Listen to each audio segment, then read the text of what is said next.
Thomas had spent his entire life building his horse stable. It did not happen quickly. When he was young, the land was empty, just dry ground, tall grass, and a narrow river nearby.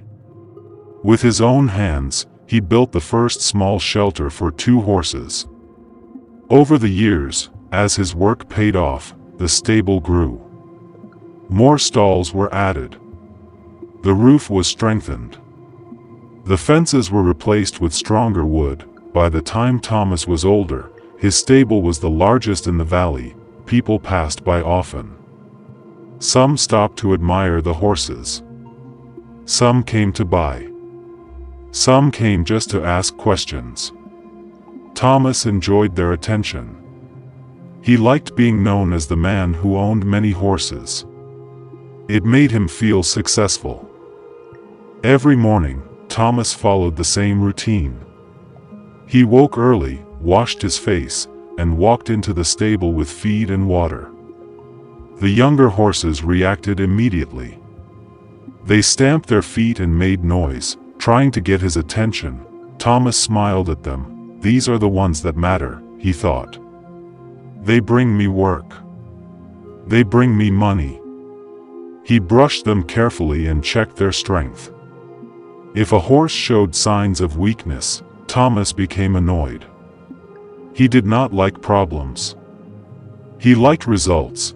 At the very end of the stable was an old horse named Rusty. Rusty had been with Thomas longer than any other horse. He was there when the stable was small. He had worked through hot summers and cold winters. He had pulled heavy loads, walked long roads, and never once refused to move forward.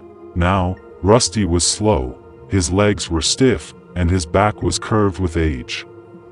He could no longer keep up with the younger horses. Thomas still fed him, but that was all. He rarely spoke to him. Rusty had become part of the background, there, but unnoticed. Thomas often thought, I should get rid of him someday. Years passed like this. One spring, the rain came early. At first, Thomas welcomed it. Rain meant fresh grass and healthy land. But the rain did not stop. Day after day, the river grew wider. The ground became soft and weak. Some villagers warned Thomas, "You should move your horses," they said. "The river is rising." Thomas shook his head. "My stable is strong," he replied. "It has survived worse." One night, the storm became violent. Rain hit the roof hard, and the wind screamed through the valley. Suddenly, there was a loud cracking sound. Water rushed toward the stable. The gates broke open. The horses panicked. They pulled at their ropes, pushed against each other, and ran as soon as they were free. Thomas ran after them, calling their names, but the water was cold and fast. He slipped and fell. By the time he stood again, most of the horses were gone. Morning came quietly. The storm passed, but the damage remained. Thomas walked through the stable slowly. Empty stalls stared back at him. The horses he loved most, the fast ones, the strong ones, the expensive ones, were gone. His chest felt heavy. At the far end, he saw movement. Rusty was still there. The old horse stood in his stall, tired but calm. He had not tried to run. He had stayed. With no other choice, Thomas began working with Rusty. At first, he felt frustrated.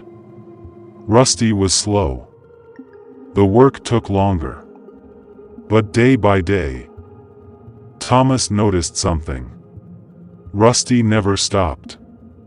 He never panicked. He never left. They repaired fences together. Rusty carried light loads. He walked beside Thomas as they cleared broken wood and fallen posts. During these quiet days, Thomas remembered the past. He remembered building the stable with Rusty beside him. He remembered trusting him when nothing else was certain.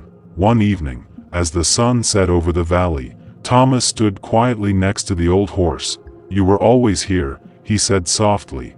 From that moment, Thomas changed. He stopped chasing more.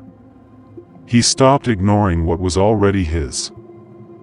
He spent time caring for Rusty, not because he had to, but because he finally understood. Thomas rebuilt his stable, smaller than before, but stronger, and every morning, the first stall he visited was the last one, because he had learned the lesson too many learn too late. What stays quietly with us often matters the most. Be thankful for what you have, before time takes it away. Life lessons to learn from this story. First, be thankful for what you have while it is still with you. We often ignore people or things that no longer seem useful or exciting. This story shows that what we take for granted today may be the very thing we need tomorrow. Second, loyalty and consistency matter more than strength or speed. The strongest and fastest horses left when trouble came, but the old, steady ones stayed. In life, reliability and loyalty are often more valuable than talent alone. Third, chasing more can make you blind to what truly matters. Thomas focused on gaining more horses and success, and in doing so, he failed to appreciate what he already had. Contentment brings peace, constant desire brings regret. Fourth, hard times reveal true value. Only when everything was lost did Thomas understand Rusty's worth. Difficult moments often teach us who and what truly matters in our lives.